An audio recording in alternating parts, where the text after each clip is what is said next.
ధీరజ్ విడుదల. కళ్ళు తిరిగి పడిపోయిన ప్రేమ గురించి గుండె పగిలే నిజం తెలుసుకున్న భద్రావతి సేనాపతి. అసలు ఇదంతా ఎలా జరిగిందనేది వీడియోని స్కిప్ చేయకుండా చివరి వరకు చూడండి.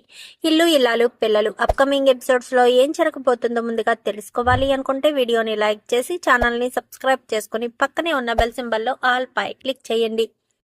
ప్రేమ ధీరజ్ ఇద్దరు ఒకటవ్వాలని మీరు కూడా కోరుకుంటే కామెంట్ లో ఎస్ అని టైప్ చేయండి. మొత్తం మీద చూసుకున్నట్లయితే కనుక ఇంకా ప్రేమ ధీరజ్ ని విడుదల చేయడం కోసం తన అత్తవారింటిని వదిలి పుట్టింటికి వెళ్లిపోవాలని నిర్ణయం తీసుకుని ధీరజ్ దగ్గరికి వెళ్లి మనస్ఫూర్తిగా ధీరజ్ ని కల్లారా చూసుకుని ఇంకా కడుపు నిండా భోజనం పెట్టి మళ్ళీ నిన్ను చూస్తానో చూడనో కూడా తెలియదు, నువ్వు క్షేమంగా ఉండాలి, నువ్వు నా జీవితంలోకి వచ్చినందుకు నువ్వు బాధపడుతున్నావు, నువ్వు ఇన్ని బాధలు పడేటట్టు కారణం నేనయ్యాను, అందుకోసమనే నేను ఈ లైఫ్ లోంచి శాశ్వతంగా దూరం అయిపోవాలని నిర్ణయం తీసుకున్నాను అంటూ ఇంకా ప్రేమ తన మనసులో అనుకుంటుంది. ధీరజ్ కి కడుపు నిండా భోజనం పెట్టి ఇంకా ప్రేమ ఇంటికి వస్తుంది. రాత్రంతా నిద్రపోకుండా ఇంకా కళ్ళల్లో కన్నీళ్లతోనే ధీరజ్ తో గడిపిన ప్రతి క్షణం కూడా గుర్తు తెచ్చుకుంటుంది. అలా గుర్తు తెచ్చుకున్న ప్రేమ వెంటనే ఇంకా అక్కడి నుంచి కాస్త బయలుదేరి వెళ్లిపోవాలని ఇంకా ఇంటి నుంచి బయటికి వచ్చేస్తుంది. అదే సమయంలో నర్మద ప్రేమ ప్రేమ అనుకుంటూ గదిలోకి వెళ్లేసరికి గదిలో ప్రేమ ఉండదు. ఇంకా బయటికి వచ్చి పిలుస్తూ ఉండగానే ప్రేమ ఈ ఇంటి గేటు దాటి ఆ ఇంటి గడప తొక్కి లోపలికి వెళ్లడం చూస్తుంది నర్మద. ఇంకా అలా చూసిన నర్మద వెనకాలే వెళ్తుంది. ప్రేమ అంటూ వెళ్లేసరికి అత్త నేను వచ్చేసాను అంటూ చెప్పడంతో ఒక్కసారిగా నర్మద షాక్ అవుతుంది. ప్రేమ ఏం చేస్తున్నావో నీకు అర్థమవుతుందా? నువ్వు ఏం చేయవాలనుకుంటున్నావో తెలుస్తుందా? నువ్వు ధీరజ్ని కాదని ఆ ఇంటికి వెళ్ళిపోవడం ఏంటి? ధీరజ్ని ఏదో రకంగా విడిపించుకోవచ్చు అని చెప్పి ఇంకా నర్మద నచ్చ చెప్తుంటే, లేదక్క ధీరజ్ని మనం విడిపించుకోలేము, ఒకవేళ ధీరజ్ని విడిపించుకున్నా ధీరజ్ మళ్ళీ నా వల్ల పదే పదే కష్టాలు అనుభవిస్తూ ఉంటాడు, పదే పదే బాధలు అనుభవిస్తూ ఉంటాడు. అలా అనుభవించడం నాకు నచ్చడం లేదు. అందుకే పదే పదే ఇంకా ధీరజ్ ఇలా క్షోభ పడడం నాకు అస్సలు నచ్చడం లేదు. అందుకోసమని ఇంటి నుంచి వెళ్లిపోయాను. ఇంకా నేను శాశ్వతంగా ఇంట్లో అడుగు పెట్టను. ధీరజ్ భార్యగా కాదు, భద్రావతి మేనకోడలుగా ఇంట్లో అడుగు పెట్టాను. ఇంకా నన్ను మర్చిపోండి, నేను ఆ ఇంటి కోడల్ని అన్న విషయం వదిలేసేయండి అంటూ మాట్లాడడంతో ఇంకా ఏం మాట్లాడాలో కూడా నర్మదకి అర్థం కాదు. ఇంకా నర్మద ఏం చేయాలో తెలియక, ప్రేమ నువ్వు తప్పు చేస్తున్నావు, ధీరజ్ని విడుదల చేయడానికి మనకు ఏదో ఒక మార్గం ఖచ్చితంగా ఉంటుంది, అందుకోసమని చూడాలి, నువ్వు పదే పదే దీని గురించి ఆలోచించొద్దు. పద ప్రేమ, మన ఇంటికి మనం వెళ్ళిపోదాం. ఇక్కడ నీది పుట్టిల్లే తప్ప ఇది అత్తవారిల్లు కాదు, ఇది శాశ్వతమైన ఇల్లు కాదు. మనం చుట్టం చూపుగా రావాలే తప్ప మనం శాశ్వతంగా ఈ పుట్టింట్లో ఉండిపోకూడదు. రా ప్రేమ అంటూ ఇంకా ప్రేమ చెయ్యి పట్టుకుంటుంది నర్మద. వదులక, నేనింకా ఆ ఇంటిని, ఆ ధీరజ్తో ఉన్న బంధాన్ని రెండింటిని వదులుకుని వచ్చేసాను. అత్త నువ్వు వెళ్లి ధీరజ్ని విడుదల చెయ్యి. ఇంకా ధీరజ్కి నాకు ఎలాంటి సంబంధం లేదు. అమ్మ నాకు బాగా ఆకలిగా ఉంది, టిఫిన్ చేసి పెట్టు అంటూ ప్రేమ తన గదిలోకి వెళ్లిపోతుంది. వెళ్లిపోయేసరికి ఇంకా ఏం మాట్లాడాలో అర్థం కాదు నర్మదకి. ఏ ప్రేమ చెప్పింది నీకు అర్థం కాలేదా? వెళ్ళు, ఇంటి నుంచి బయటికి వెళ్ళు. ప్రేమ రాను అని ఖచ్చితంగా తెగేసి చెప్పింది కదా. ఆ ధీరజ్ గాడు చేసిన మోసానికి ప్రేమ ఖచ్చితంగా ధీరజ్ని వదిలించుకుని వచ్చేసింది. వాడి గురించి ఇప్పటికి తెలుసుకుంది ప్రేమ.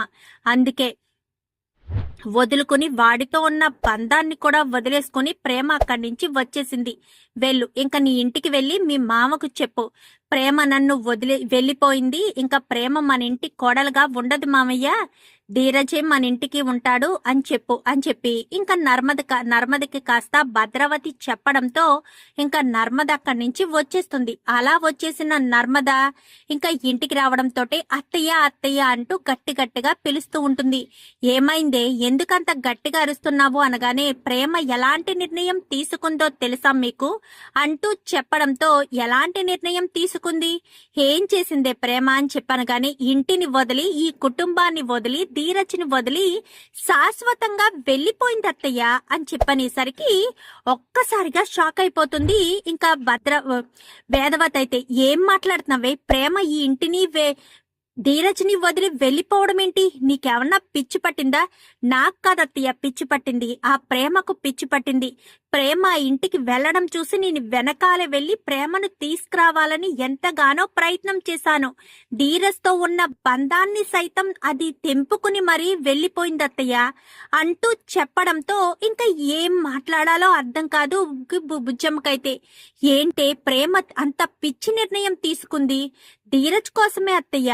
ధీరజ్ ఎక్కడ ప్రమాదంలో పడతాడని, ఇంకా వాళ్ళ మీ అక్కయ్య వాళ్ళు ఇంకా ధీరజ్ని ఎంత బాధ పెడతారో అన్న ఉద్దేశంతోనే కావాలని ఇదంతా చేసిందని నాకు కనిపిస్తుంది అత్తయ్య అంటూ మాట్లాడడంతో నమ్మలేకపోతున్నానే, నేను ఇదంతా నమ్మలేకపోతున్నాను. ఎందుకు అసలు ఇదంతా ఎలా చేసింది, ఎందుకు ఇది ఎలా చేయాల్సిన పరిస్థితి వచ్చింది అంటూ చెప్పడంతో అదే కదత్తయ్య నాకు అర్థం కావట్లేదు. ఇది ఎందుకు ఎలా చేసిందో తెలియడం లేదు. అయినా నేను అప్పటికీ చెప్తూనే ఉన్నాను, నువ్వు కంగారు పడొద్దు ప్రేమ, మనం ఏదో రకంగా ధీరజ్ని విడుదల చేసుకుందాము అని ఉన్నా వినిపించుకోలేదు అత్తయ్య. నా మాట కాదని నా చెయ్యి విదిలించుకుని మరీ తన పుట్టింటికి శాశ్వతంగా వెళ్లిపోయింది అనేసరికి ఈలోపు ధీరజ్ని కాస్త సేనాపతి తీసుకొచ్చి వాళ్ళ ఇంటి ముందు వదిలేయడంతో అమ్మా అంటూ పిలవడంతో గబ్బా వస్తుంది వేదవతి. వెనకాలే నర్మద వచ్చి ధీరజ్ అంటూ ఇంకా ధీరజ్ని తన చేతులు పట్టుకుని మరీ సపోర్ట్ చేసుకుంటూ అక్కడి నుంచి లోపలికి తీసుకువెళ్తారు. ధీరజ్ అని చెప్పనేసరికి ఇంకా ధీరజ్ను కూర్చోబెట్టి ఇంకా ధీరజ్ కి టీ ఇచ్చి ఇంకా గదిలోకి తీసుకువెళ్లేసరికి ప్రేమ ఎక్కడుందమ్మా అని చెప్పాను గాని, ముందు నువ్వు రెస్ట్ తీసుకోరా, ప్రేమ ఏమైందో ఎక్కడికి వెళ్ళిందో నేను చెప్తాను. అయినా తను టెంపుల్ కి వెళ్ళింది, నువ్వు విడుదలయ్యావన్న విషయం తనకు తెలియదు. ఉదయాన్నే టెంపుల్ కి బయలుదేరి వెళ్ళింది అంటూ బుజ్జమ్మ కాస్త చెప్తుంది. చెప్పేసరికి అలా ఎందుకు చెప్పారత్తయ్య, మీరు అలా ఎందుకు చెప్పారు? ప్రేమ ఎక్కడికి వెళ్ళిందో ఏంటో వాడికి ధీరజ్కి నిజం చెప్పాల్సింది కదత్తయ్య, ధీరజ్ బాధపడతాడు కదా అంటూ మాట్లాడడంతో ఏం చేయమంటావు, ధీరజ్ బాధపడతాడు అని నేను ఇప్పుడు ఆలోచిస్తే ధీరజ్ కోలుకోవడం కష్టమవుతుంది. టెంపుల్ కి వెళ్ళింది అని చెప్పాను కదా అని చెప్పాను గాని సాయంత్రం లోపు తిరిగి రావాలి కదత్తయ్య, సాయంత్రం వరకైనా గుడిలో ఉంటుందా? ఒక రోజంతా గుడిలో ఉండడం కుదరదు కదా, ఎన్ని రోజులు గుడిలో ఉందని మీరు మేనేజ్ చేస్తారు అని చెప్పనేసరికి తప్పదు, వాడు ఇప్పుడే కదా ఇంటికి వచ్చాడు, చెప్తాను అంటూ బుజ్జమ్మ కాస్త అనేసరికి మీ ఇష్టం అత్తయ్య, మీరు ధీరజ్కి ఏం చెప్పుకుంటారో ఎలా మేనేజ్ చేస్తారో చెప్పండి. ప్రేమ మాత్రం తనను వదిలి వెళ్ళిపోయింది అన్న విషయం ధీరజ్కు తెలిస్తే ధీరజ్ అసలు తట్టుకోలేడు. అందరిలాంటి వాడు కాదు, అవకాశం కోసం ఎదురు చూసేవాడు కాదు, వాడుకుని వదిలేసేవాడు అంతకంటే కాదు అని చెప్పి ఇంకా నర్మద కాస్త చెప్పేసరికి ఏంటి నా కొడుకు గురించి అలా అంటున్నావు? అందరూ ఒకలా ఉండరు అత్తయ్య, ఒక్కొక్కరు ఇద్దరు ముగ్గురిని మెయింటైన్ చేస్తూ ఉంటారు. కానీ ధీరజ్ అలాంటి వాడైతే అస్సలు కాదు. ఖచ్చితంగా నేను చెప్పగలను, ప్రేమ మీదే పంచ ప్రాణాలు పెట్టుకున్నాడు. తాళి కట్టిన భార్యకు ఎంత విలువివ్వాలో అంత విలువనిస్తున్నాడు. పెళ్లి చేసే సమయంలో ఎలాంటి పరిస్థితుల్లో ప్రేమ మెడలో తాళి కట్టాడో ఇప్పుడు అంతకు మించి బాధ్యతగా ఎంతో ప్రేమగా ధీరజు ప్రేమని చూసుకుంటున్నాడు అన్న విషయం నాకు క్లియర్గా అర్థమవుతుంది అత్తయ్య అని చెప్పి ఇంకా నర్మద చెప్పి అక్కడి నుంచి వెళ్ళిపోతుంది.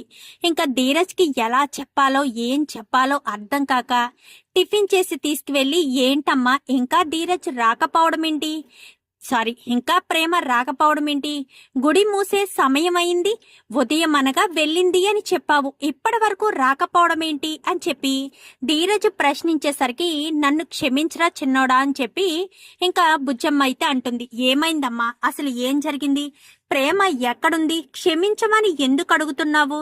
ఎందుకంటే ప్రేమ నిన్ను శాశ్వతంగా వదిలి వెళ్ళిపోయింది. ప్రేమ నీ జీవితంలోంచి శాశ్వతంగా తప్పుకుంటేనే నువ్వు సంతోషంగా ఉంటావు అన్న విషయం ప్రేమ అర్థం చేసుకుంది. అందుకే నీ లైఫ్ను వదిలి శాశ్వతంగా తన పుట్టింటికి వెళ్ళిపోయింది. ఆ తర్వాతే మా అన్నయ్య సేనాపతి నిన్ను విడుదల చేయించి ఇంటికి తీసుకొచ్చాడు అంటూ చెప్పేసరికి ఇంకా ఏం మాట్లాడాలో అర్థం కాదు ఇంకా ధీరజ్కైతే. ఏంటమ్మా, నా కోసం ప్రేమ నన్ను వదిలేసి వెళ్ళిపోయిందా? బాధపడకరా ధీరజ్, ప్రేమ నిన్ను శాశ్వతంగా వదిలి వెళ్ళిపోదు, మళ్ళీ తిరిగి వస్తుంది. వాళ్ళకి నీ మీద ప్రేమకున్న ప్రేమ ఏంటో వాళ్ళు అర్థం చేసుకోవాలి అన్న ఉద్దేశంతో వెళ్ళిందని నాకు అనిపిస్తుంది. నా మేనకోడల మీద నాకు నమ్మకం ఉంది అనగానే, ప్రేమను నేను ఎంతగానో ప్రేమించానమ్మా. మా ఇద్దరికి పెళ్ళైన సిచ్యువేషన్ ఎలా ఉన్నా గాని ఇప్పుడు ప్రేమ లేకపోతే నేను ఉండలేకపోతున్నాను. నేనేమీ ఇంతకు ముందు ఎవరిని ఇష్టపడలేదు. పెళ్ళయిన తర్వాత ప్రేమను మాత్రమే ఇష్టపడ్డాను. తనతోనే లైఫ్ లాంగ్ కలిసి ఉండాలనుకున్నాను. ప్రతి ఒక్కరు ఇద్దరు ముగ్గురు మెయింటైన్ చేసినట్టుగా నేను ప్రేమనే ఎంతో ప్రేమగా ఇష్టపడ్డానమ్మా. అది లేకపోతే నేను ఎలా ఉండగలను? ప్రతిసారి ఒరే అంటూ నన్ను ఎంతో ప్రేమగా పిలిచే ప్రేమ మాట నా చెవులకు వినిపించకపోతే నేను ఏమైపోవాలి అనగానే, నిన్ను విడుదల చేయించడం కోసమే అది వెళ్ళింది. అది తిరిగి వస్తుందనే నమ్మకం నాకు ఉంది అని చెప్పి ఇంకా బుజ్జమ్మ కాస్త ధీరజ్కి చెప్తుంది. చెప్పేసరికి ధీరజ్ ఎంతో బాధపడతాడు. ఇంకా అక్కడ పుట్టింటికి వెళ్ళిన ప్రేమకు నీకేం కావాలి, అది కావాలా, ఇది కావాలా అంటూ ఇంకా భద్రావతి మేనకోడల్ని ఎంతో ప్రేమగా చూసుకుంటుంది. ఎంత ప్రేమగా చూసుకుంటే మాత్రం తను ధీరజ్ను వదిలిన బాధ ఎంతైతే ఉంటుందో తను తట్టుకోగలదా? ఇంకా తిండి కూడా సరిగ్గా తినదు. రేవతి ఎప్పటికప్పుడు చెప్తూనే ఉంటుంది, ఏంటి ప్రేమ అసలు తిండే తినడం లేదు, టిఫిన్స్ సరిగ్గా చేయడం లేదు, భోజనం చేయడం లేదు. ఈ ఇంటికి వచ్చిన కానించి మనిషివైతే వచ్చావు గాని నీ మనసు మొత్తం ధీరస్తోనే ఉన్నట్టుంది కదా. నా ప్రాణమే వాడైనప్పుడు నేను వాడిని వదిలి వచ్చాను అంటే ఇక్కడ ప్రశాంతంగా ఎలా ఉంటానమ్మా? నాకు వాడంటే ఎంత ఇష్టమో నీకు తెలీదా? వాడు లేకపోతే నేను లేను అన్నట్టుగా వాడిని అంతలా ఇష్టపడుతున్నాను. అసలు మా ఇద్దరు పెళ్లి జరిగిన సంఘటన వేరమ్మా. వాడంటే నాకు ఇప్పుడు పిచ్చి ప్రేమ, అది వాడికి తెలుసు. వాడు నేను ఎంతో ఇష్టపడుతున్నాము. కానీ ఇలాంటి పరిస్థితి, వాడు నా నుంచి దూరం అయ్యే పరిస్థితి వచ్చిన తర్వాత మనస్సు చంపుకుని ఎంతో బాధపడుతూ నేను వాడిని వదిలి వచ్చానమ్మా. అది అర్థం చేసుకోవాలి. అత్త ఎప్పటికీ నన్ను అర్థం చేసుకోదు, ఎప్పటికీ నన్ను బాధ పెడుతూనే ఉంటారు. నేను ఏం చేయాలో ఎలా చేయాలో నాకేం అర్థం కావట్లేదమ్మా. నా బాధ ఎవరికి చెప్పుకోవాలి? కన్నీళ్లు విడిచిన ఎవరికి చెప్పుకున్నా ఎవరూ నా బాధను పట్టించుకోవటం లేదు. నా మీద ఎంతో ప్రేమ ఉందని చెప్పిన అత్త కూడా నన్ను అర్థం చేసుకోవట్లేదు. ధీరజ్ నుంచి దూరం అవ్వాలి అని కోరుకుంటుందే తప్ప ధీరజ్తో ఉంటే ప్రేమ సంతోషంగా ఉంటుంది అని అర్థం చేసుకోవట్లేదు. వాడికి నేనంటే ఇష్టం. వాడు అక్కడ నేను లేకపోవడంతో బహుశా ఈ పాటికే వాడిని వదిలి వచ్చేసాను అన్న విషయం వాడికి తెలిసే ఉంటుంది. వాడు నేను లేకపోతే ఉండలేడమ్మా. ప్రతి క్షణం ప్రేమ ప్రేమ అంటూ నన్ను పిలుస్తూ నాతో గొడవ పడుతూనే ఉంటాడమ్మా. వాడు అందరిలాంటి వాడు కాదమ్మా. నా మీద పంచ ప్రాణాలు పెట్టుకున్నాడు. అలాంటి వాడిని వదిలి వచ్చాను అంటే వాడు యోగక్షేమాల కోసమే నేను వదిలి వచ్చానే తప్ప వేరే ఉద్దేశంతో కాదమ్మా అంటూ చెప్పడంతో ఇంకా ఎంతగానో రేవతి అయితే ప్రేమను గట్టిగా పట్టుకుని ఏడుస్తూ ఉంటుంది. ఇంకా ఆ రోజు రాత్రికి ప్రేమ భోజనం చెయ్యకపోవడంతో ఇంకా భోజనానికి పిలవడానికి భద్రావతి వస్తుంది. వచ్చేసరికి ఏంటి ప్రేమ భోజనం చేయడానికి రాలేదంట అనగానే, అవునత్త నాకు ఆకలిగా లేదు, నా మనసు బాగోలేదు అనగానే, ఎందుకే ఆ ధీరజ్ మీద పిచ్చి ప్రేమ పెంచుకుంటావు? ఆ రామరాజు కుటుంబం అంతా మోసపూరితమైనది. వాళ్ళు నిన్ను ప్రేమిస్తున్నట్టు నటిస్తారు కానీ వాళ్ళు నిన్ను ప్రేమించరు. వాళ్ళకి వేరే ఆశలుంటాయి. వాళ్ళకి డబ్బే సర్వస్వం. డబ్బు కోసం ఏదైనా చేయడానికి సిద్ధపడతారు అనగాని, నీకెన్నిసార్లు చెప్పాలత్తా? ధీరజ్ నన్ను ప్రేమించలేదు అని నువ్వెలా చెప్తావు? ధీరజ్కి నేనంటే పంచ ప్రాణాలు. అసలు మా ఇద్దరి పెళ్ళైన సిచ్యువేషన్ నీకు చెప్పినా అర్థం కాదత్తా, చెప్పలేను కూడా. అర్థమవుతుందా? పదే పదే నన్ను ఇబ్బంది పెట్టాలని అనుకోవద్దు. నన్ను ఎలా ఉంచేసేయండి. నేను మీకు కావాల్సింది పుట్టింటికి రావడమే కదా. పుట్టింటికి వచ్చేసాను కదా, ఇంకెందుకు మీరు అంతలా బాధపడతారు? నా బాధతో నా కన్నీళ్లతో మీకు ఎలాంటి సంబంధం లేదత్తా. నేను సంతోషంగానే ఉన్నాను, సరేనా?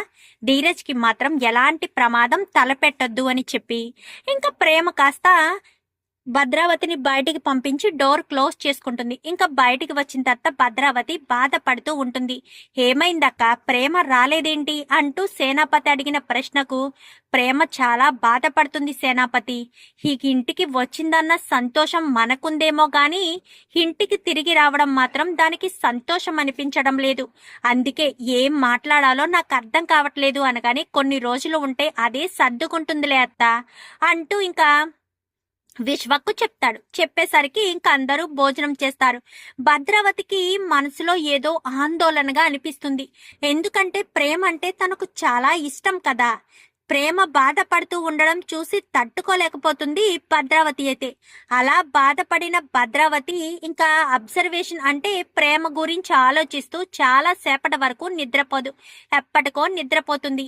మరుసటి రోజు ఉదయాన్నే ప్రేమ కాస్త లేచి ఇంకా రాత్రికి ప్రేమ టాబ్లెట్ అంటే మాత్ర అంటే తను ఒక మందు లాంటిది అంటే పొలానికి కొట్టే మందు లాంటిది తీసుకుంటుంది.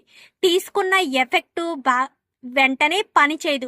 ఉదయం లేచి ఏంటి నాకేమీ కాలేదేంటి అనుకుంటూ హాల్లోకి ఇలా వచ్చేసరికి అప్పుడే భద్రావతి లేచి కిందకి దిగి వస్తూ ఉండగా ప్రేమ సడన్ గా కళ్ళు తిరిగి పడిపోతుంది. కళ్ళు తిరిగి పడిపోవడంతో ప్రేమ ప్రేమ అనుకుంటూ భద్రావతి హడావిడిగా వచ్చి ప్రేమ ప్రేమ అంటూ ఇంకా తనని సోఫాలో తన భుజం మీద పడుకోబెట్టుకుని ప్రేమ ఏమైంది ప్రేమ ఏమైంది అంటూ మాట్లాడుతుండగాని ఈ లోపు సేనాపతి వీళ్ళందరూ వస్తారు. ఏమైంది వదిన, ఏం జరిగింది అంటూ అందరూ అడుగుతారు. అదే నాకు అర్థం కావట్లేదు. ప్రేమ ఎందుకో వస్తూ వస్తూ కళ్ళు తిరిగి పడిపోయింది సడన్ గా. ప్రేమను చూస్తుంటే నాకు భయం వేస్తుంది అంటూ చెప్పడంతో ఏమై ఉంటుంది వదిన, వెంటనే సేనా డాక్టర్కి ఫోన్ చెయ్యనేసరికి డాక్టర్కి ఫోన్ చేస్తారు. అప్పటికి ప్రేమ నోటి వెంట నొరగ వస్తూ ఉంటుంది. అది చూసిన భద్రావతి అయితే షాక్ అయిపోతుంది. రేవతి రేవతి క్లాత్ తీసుకురా అనగాని ఏమైంది వదిన, ప్రేమ నోటంట నొరగ వస్తుంది. ఒరే విశ్వక్ వెళ్ళి ప్రేమ గదిలో చెక్ చేయరా అనగానే ప్రేమ గది మొత్తం చెక్ చేసేసరికి బాటిల్ ఉంటుంది. అక్కడ ఒక ఇంగ్లీష్ నేమ్స్ అవి ఉండి బాటిల్ మంచం కింద పడి ఉండడంతో వెంటనే అది చూస్తాడు విశ్వక్. అయితే అత్త ఇది తన గదిలో దొరికింది అనేసరికి ప్రేమ మనల్ని విడిచి వెళ్ళిపోవడానికి ఇది చేసుంటుంది. ధీరజ్ని మర్చిపోలేక ఇదంతా చేసుంటుంది. తప్పు చేశారు కదా వదిన, నా కూతుర్ని అత్తవారింట్లో ఉంచకుండా పుట్టింటికి బలవంతంగా తీసుకురావాలి అన్న ఉద్దేశంతో ఆ ధీరజ్కి ప్రమాదాన్ని తలపెట్టారు. ఇప్పుడు చూడు, ప్రేమ ప్రాణాలు తీసుకునే పరిస్థితి వచ్చింది. నా కూతురు ఎదిరింట్లో ఉన్నా అప్పుడప్పుడు నా కంటికి కనిపించేది. ఇప్పుడు నా కంటి నుంచి శాశ్వతంగా దూరం చేయాలన్న ఉద్దేశంతోనే కదా మీరిదంతా చేశారు. ప్రేమను ధీరజ్ నుంచి శాశ్వతంగా దూరం చేసి నా నుంచి కూడా శాశ్వతంగా దూరం చెయ్యాలనే కదా. అప్పుడప్పుడు అంటుంటారు కదా వదిన, ప్రేమ నీ కూతురు కాదు నా కూతురు అంటూ ఎంతో ప్రేమగా చెప్తుంటారు కదా. ఇదేనా ప్రేమ మీదకు మీకు ఉన్న ప్రేమ? తను ప్రాణాలు సైతం వదులుకోవడానికి సిద్ధపడుతుంది. ఆ ధీరజ్ అంటే తను ఎంతలా ఇష్టపడకపోయుంటే మీరు తనని దూరం చేసినందుకు తన ప్రాణాలు సైతం వదులుకోవడానికి సిద్ధపడుతుంది. ఒక్కసారి ఆలోచించండి వదిన, మీ పంతాలు పట్టింపులతో నా కూతురి జీవితాన్ని శాశ్వతంగా నాశనం చేసేస్తారా? నా కూతురు ధీరజ్తో ఉంటేనే సంతోషంగా ఉంటుంది వదిన అని చెప్పనగానే అమ్మా నువ్వు కొంచెం సైలెంట్ గా ఉంటావా? ఎందుకురా సైలెంట్ గా ఉండాలి? నువ్వు మీ నాన్న మీ అత్త చేస్తున్న పనులు చూసి సైలెంట్ గా ఇన్ని రోజులు ఊరుకున్నాను. కానీ నా కూతురు విషయంలో మీరు ఇదే తప్పు చేస్తాను అంటే ఎప్పటికీ నేను ఊరుకోను. నా కూతురు ఎక్కడ ఉంటే సంతోషంగా ఉంటుందో అక్కడే ఉంచాలి అనుకుంటున్నాను అని చెప్పి మాట్లాడేసరికి ఇంకా ఈ లోపు డాక్టర్ని తీసుకొని సేనాపతి వస్తాడు. రావడంతో రండి డాక్టర్, చూడండి తను నోటంట నొరక కక్కుకుంది. ఇదిగోండి కళ్ళు తిరిగి పడిపోతూ ఉంటే నేనే పట్టుకున్నాను. ఇంకా ఈ బాటిల్ తన గదిలో దొరికింది అనేసరికి ఏది ఇలా ఇవ్వండి అంటూ ఆ బాటిల్ని కాస్త డాక్టర్ చూసేసరికి ఇంకా డాక్టర్ ఆ బాటిల్ని చూసి ఒక్కసారిగా షాక్ అయిపోతుంది. ఇది చాలా పవర్ఫుల్ అయిన మందు. ఈ మందు తాగితే చాలా తక్కువ గంటల్లోనే ప్రాణాలు పోతాయి. మీరు చూసి మంచి పని అయింది అంటూ యాంటీడోస్ కోసం వెంటనే ఇంకా వేరే వాళ్ళకి ఫోన్ చేస్తుంది డాక్టర్. చేయడంతో వెంటనే ఆ డాక్టర్ కాస్త అంటే ఆ తెలిసిన వ్యక్తి కాస్త యాంటీడోస్ తీసుకుని రావడంతో వెంటనే ప్రేమకు కాస్త యాంటీడోస్ వేస్తారు. వేయడంతో వదిన మీ కాళ్ళు పట్టుకుని బ్రతిమాలుతాను వదిన. దయచేసి నా కూతుర్ని ధీరజ్ దగ్గరికి పంపించండి వదిన. ధీరజ్ లేకపోతే నా కూతురు బ్రతకలేదు వదిన. తను ఇంటికి వచ్చినప్పటి నుంచి కడుపు నిండా తిండి తిన్నదే లేదు, కంటి నిండా నిద్ర పోయిందే లేదు. ఎందుకు వదిన మీ పంతాలు పట్టింపులతో నా కూతురి జీవితాన్ని సర్వనాశనం చేస్తారు? ప్లీజ్ వదిన, అర్థం చేసుకోండి వదిన. ఇంకా రేవతి బ్రతిమాలేసరికి అవునక్క, నిజమే, ఇది ఇంత ప్రాణాలు తీసుకోవడానికి సిద్ధపడింది. రేపన్న రోజున దీనికి ఏదైనా జరగరాంది జరిగితే మనం జీవితాంతం బాధపడాలి. అలా బాధపడడం తప్పు కదా. అందుకే అలా బాధపడడం ఇష్టం లేకనే ఇంకా మనం ఏమీ చెయ్యలేక ఇలాంటి పరిస్థితిలో ఉన్నాము. ప్లీజ్ వదిన, దయచేసి అర్థం చేసుకోండి. ఇక మీదట ఎలాంటి సమస్య లేకుండా ఉండాలి అంటే, ఖచ్చితంగా మనం చాలా హ్యాపీగా ఉండాలి అంటే ప్లీజ్ వదిన అంటూ ఇంకా రేవతి బ్రతిమాలుతుంది. సేనాపతి కూడా బ్రతిమాలేసరికి ఇంకా ఏం మాట్లాడాలో అర్థం కాక సైలెంట్ అయిపోతాడు. సైలెంట్ అయిపోయేసరికి ఇంకా ప్రేమ స్పృహలోకి వస్తుంది. కొద్దిసేపటికి యాంటీడోస్ ఇవ్వడంతో ఇంకా తన కడుపులోకి వెళ్ళిన మందు మొత్తం విరిగిపోయి తను కొంతసేపటికి నార్మల్ అవుతుంది. నార్మల్ అవ్వడంతో ప్రేమ అని చెప్పను గాని, ఎందుకత్తా, ఎందుకు నన్ను బ్రతికించారు? నేను నా ప్రాణాల్ని ప్రశాంతంగా విడిచిపెట్టడం కూడా మీకు ఇష్టం లేదా? ధీరజ్ లేని లైఫ్ నాకు అవసరం లేదత్తా. నేను ధీరజ్తో ఉంటేనే సంతోషంగా ఉంటానత్తా. అది మీకు ఎంత చెప్తున్నా అర్థం కావట్లేదు కదా. ధీరజే నా ప్రాణమని ఎంతలా మీకు చెప్తున్నా మీకు అసలు కొంచెం కూడా బుర్రకెక్కడం లేదు కదా. మరి ఇంకెందుకు నేను మీతో కలిసి ఉండడం? అందుకే ధీరజ్ని వదిలి ఉండలేక శాశ్వతంగా విడిచి వెళ్ళిపోదాము అని అనుకుంటున్నాను అని చెప్పనేసరికి ఇంకా ఏం మాట్లాడాలో అర్థం కాక ఇంకా భద్రావతి అయితే, వెళ్ళు ప్రేమ, వదిలేస్తున్నాను, నిన్ను ప్రశాంతంగా వదిలేస్తున్నాను, వెళ్ళిపో. ఇంకా నీ లైఫ్లో నిన్ను ఇబ్బంది పెట్టను, ఇంకా వెళ్ళిపో, శాశ్వతంగా వెళ్ళిపో అని చెప్పి, నిజంగానత్తా అని చెప్పాను కానీ, నిజంగా చెప్తున్నాను ప్రేమ, వెళ్ళిపో. నిన్ను నేను బంధించి ఉంచడం తప్పు నాదే. ఇంకా ఇక్కడి నుంచి ఉంచడం అంత మంచిది కాదు. వెళ్ళిపో, ధీరజ్ దగ్గరికే వెళ్ళిపో. నువ్వు ఇక్కడ ఉంటే ప్రాణాలు తీసుకునే పరిస్థితి వస్తుంది. ఇలాంటి పరిస్థితి వద్దు. వెళ్ళిపో, ధీరజ్ దగ్గరికే వెళ్ళిపోయి ధీరజ్ తోటే సంతోషంగా ఉండు అంటూ ప్రేమను కాస్త తన చేతులతో పట్టుకున్న ప్రేమను వదిలేసేసరికి ప్రేమ పరుగున వచ్చి ధీరజ్ అంటూ గట్టిగా కేకలు వేసుకుంటూ వచ్చేసరికి ఇంకా గబగబా ధీరజ్ బయటికి వస్తాడు. ప్రేమ పడబోతుంటే ప్రేమని పట్టుకుంటాడు. వచ్చేసావా ప్రేమ? అమ్మ చెప్పింది, నువ్వు ఎప్పటికైనా శాశ్వతంగా వచ్చేస్తావో అన్న ఉద్దేశంతో చెప్పింది. అందుకే నువ్వు వచ్చేసావు. నాకు అంతకు మించిన సంతోషం ఏమీ లేదు. నన్ను వదిలి ఎలా వెళ్ళిపోయావు ప్రేమ? నిన్ను కాపాడుకోవడం కోసం నాకు ఇంతకు మించిన అవకాశం దొరకలేదు. అందుకే నేను నిన్ను వదిలి వెళ్ళలేకే వచ్చేసాను అని చెప్పనేసరికి వెనకాలే సేనాపతి, భద్రావతి వస్తారు. నన్ను క్షమించండి, నేను ప్రేమను మీ నుంచి శాశ్వతంగా దూరం చేయడం కోసం ధీరజ్ని బాధ పెట్టాను. కానీ ప్రేమ మనిషి మాత్రమే ఇక్కడికి వచ్చింది, మనసు అక్కడే ఉండిపోయింది అన్న విషయం తెలిసాక ఇంకా బాధ పెట్టడం ఎందుకని, ప్రేమను బాధ పెట్టే పరిస్థితి తీసుకురాకూడదని ఇంకా ప్రేమను వదిలేశాను. నన్ను క్షమించండి, ఇక మీదట మీ కుటుంబం జోలికి రాను అంటూ భద్రావతి, సేనాపతి ఇద్దరు కూడా చేతులు జోడించి మరీ క్షమాపణ చెప్పడంతో ఇంకా ఏం మాట్లాడాలో అర్థం కాక ఇంకా సైలెంట్ అయిపోతారు. సైలెంట్ అయిపోయిన వాళ్ళు కాస్త ఇంకా అక్కడి నుంచి వచ్చేస్తారు. లోపలికి వచ్చిన తర్వాత ప్రేమ, ధీరజ్ ఇద్దరు కూడా సంతోషంగా ఇద్దరు అనుకుని ఇంకా హత్తుకుని లోపలికి వస్తారు. నేను లేకపోతే ప్రాణాలు తీసుకుందాం అనుకున్నావా? నువ్వు లేని జీవితం నాకు అవసరం లేదు ధీరజ్. నేను శాశ్వతంగా నీతోనే ఉండాలనుకున్నాను. నువ్వే నా లైఫ్లో లేనప్పుడు ఇంకా నేను ఎందుకు ఉంటాను? అందుకే ఇంకా ప్రేమ, ధీరజ్ ఇద్దరు గదిలోకి వెళ్ళిపోయి సంతోషంగా ఉంటారు. ఇంకా వల్లి మాత్రం పుట్టింటికి వెళ్ళిపోయిందని ఎంతో సంతోషపడ్డాను సుక్కు. కానీ వెంటనే గోడ కొట్టిన బందిలా 15 రోజుల్లోనే తిరిగి వచ్చేసింది ప్రేమ. ఛ, ప్రేమ శాశ్వతంగా అక్కడే ఉంటుందేమో అనుకున్నాను, కానీ ప్రేమ మాత్రం అక్కడ ఉండకుండా తిరిగి వచ్చేసింది అంటూ ఇంకా వల్లి కాస్త తెగ బాధపడిపోతూ ఉంటుంది.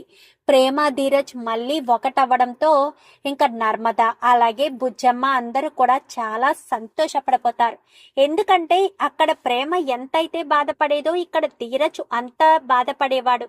తిండి తినడం అంతా కూడా తగ్గించేసేవాడు. అందుకోసమని ప్రేమ తిరిగి రావాలని ఎంతగానో కోరుకున్నాడు అని చెప్పి మాట్లాడేసరికి ఇంకా అంతా కూడా చాలా సంతోషంగా అందరూ కూడా హ్యాపీగా ఉంటారు.